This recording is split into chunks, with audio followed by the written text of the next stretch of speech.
Hey there, fellow Narrowgagers. So I thought I'd give you a brief tour of the New York Central caboose and show you what it looks like now and what we plan to do with it.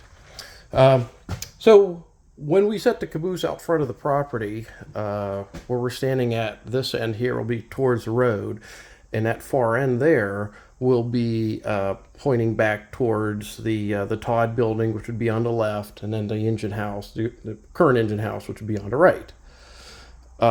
So we plan to use this as the ticket office and gift shop. So we'll have a entranceway kind of on the left-hand side in front of the Todd building. There will be a ADA accessible ramp that we're going to put in, and so you'll have good access up to the caboose and then onto the platform to get onto the train. So this end of the car here is in pretty good shape. The floor is real good. We have this desk here, and there's my favorite thing, the bunk, so I can take naps when I'm here during the day, and I'm feeling a little tired because when you start getting older, you start needing a little bit extra pick me up. So we have these cabinets here. This one here is the electrical locker. So this is all the 12 volt DC power for the car. And it has 1/2 inch and 3/4 inch conduit all through the car. So we've got the bones of a good electrical system. What we're going to do is pull out all the old wiring, put new wiring in, and rewire it for 120 volts.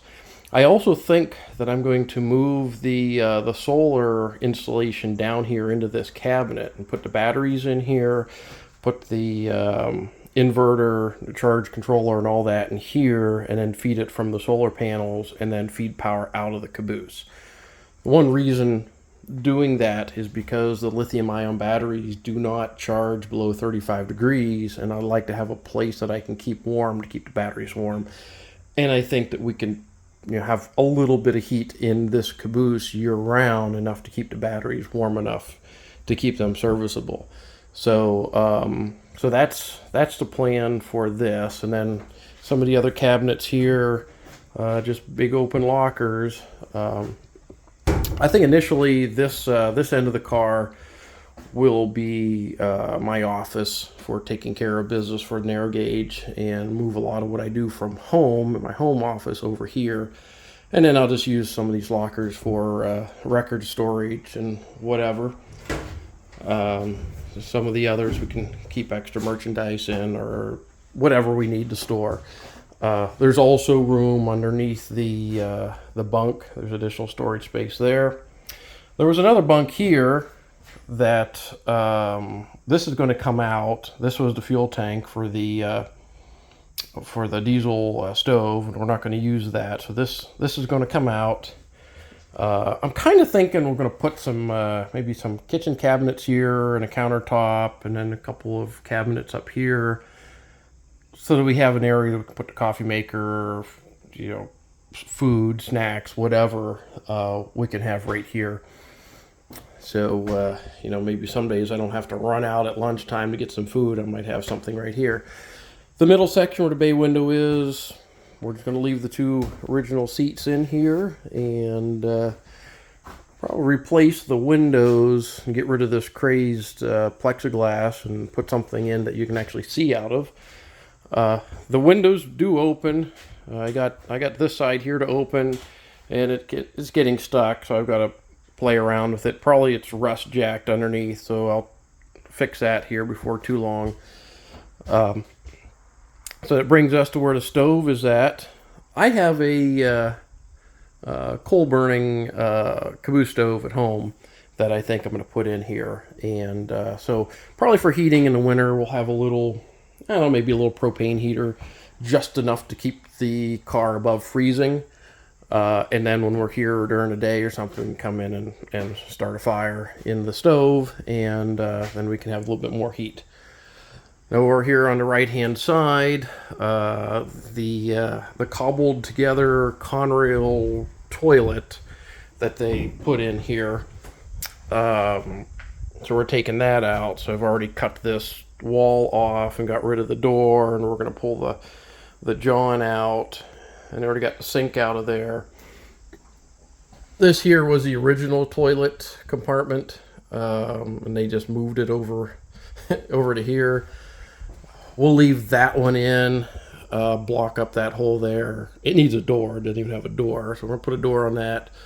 And then that'll be additional storage. Maybe we can store gift shop merchandise and supplies and all that in there. I haven't quite decided what to do yet with this partition. The seat back is against it. I'm kind of thinking we pull this out as well and just have a freestanding seat right here. I'm going to leave the table in, but as you can see here, this floor is completely shot on this end. I mean, it's just completely rotted away, you know. So, unlike the Erie caboose, this one has fiberglass insulation in the floor, so it can't be an 1.5-inch tongue groove boards, you know, side by side with the 3/4-inch boards going lengthwise. There's a gap in there for insulation. And I'm not quite sure what's at the very bottom, and I'm not quite sure what's in between, you know, where the insulation is. So we're gonna pull this end of the floor out of the end of the car here and figure out how this was built, and then rebuild it over the winter. What caused this was little perforations in the side of the car and water getting in, and underneath, especially where the trucks are at, there's a piece of sheet steel under there. And I'm thinking that because he had that steel sitting there and all this wood, the water just got in and then just soaked into the wood and then just rotted it away. And really both ends are the same way. You know, here looking down into the seat box, I mean, that's just completely rotted. And there is still a hole back in there through the wall. We're going to have to patch a piece in there. We also have this cabinet here. We'll leave this in. Oh yeah, there you go. Yeah, you can see outside through the bottom of this cabinet, so that's where water and chipmunks were getting in, because there was a bunch of nuts and all that other stuff in here as well that they were storing in the car. Here's the ice box. This thing is beat up. So this is coming out as well. This also will give us a little bit more space back in here for gift shop merchandise.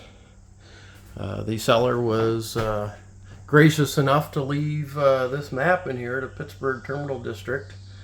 This is kind of cool. That's nice.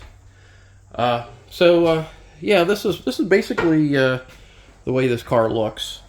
So yeah, that end there, we're not going to do too much modification, just the things I explained, because we're not preserving this as a New York Central caboose. We are modifying it for our use. So it's a historic car that we're going to, what they call, adaptively reuse for a gift shop space, but then kind of leave as much in here as we can to give it the feel of a railroad caboose. Unlike the Erie caboose, in which there was absolutely nothing on the inside, no furnishings, nothing, cabinets, everything was gone except for I think where the toilet was at. It was the only thing left in there. Everything else was stripped.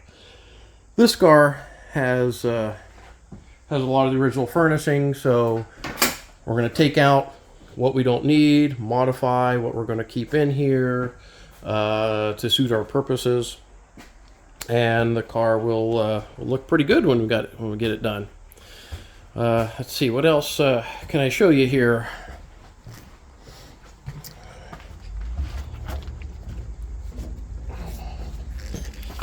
So, yeah, I went down the other day here and just quickly bondoed some of these areas on this side that had perforations, and those little areas where you see them puffed out, you just go down there and you hit it with a hammer, and if you can knock through the paint and you can put a hole in it just by hitting it with a hammer, then you know that there's no metal thickness left. And so then you just beat it in a little bit and put the Bondo on, and this will buy some time. Now it's still going to continue to rot away from the inside out, but this will slow it way down. Oh yeah, see, there's one little hole there that I didn't get. Well, there's a couple more here, so if I go back through here and tap on this, I'll bet there's another spot here I can put Bondo.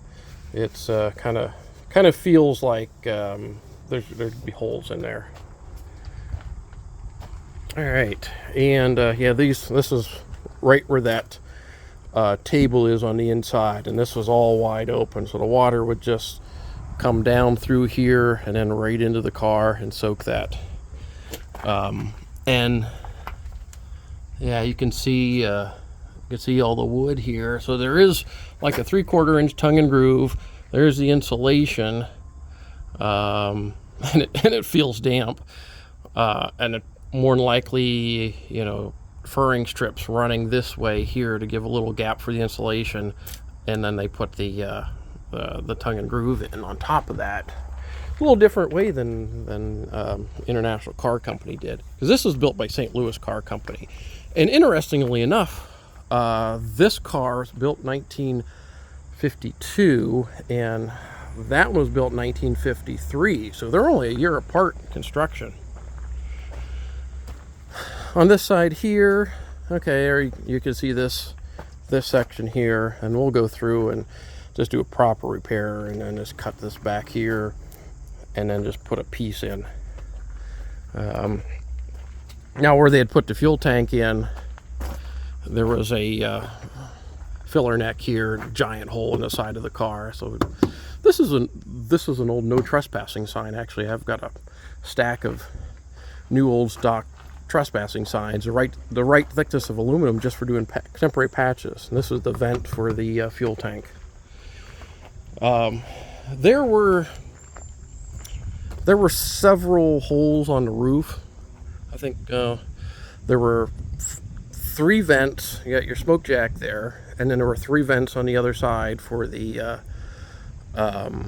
vents that went into those lockers. So I cut one of the vents out so far and patched it. The other 2 have got buckets sitting on there, which I'm going to patch later on. Now, an interesting thing is looking at this car. This thing was in a derailment at some point, and it wasn't just a little minor fender bender. It was bounced around quite a bit. Because you can see here, there's a scrape, like it was side-swiped, and then something come there and almost poked through.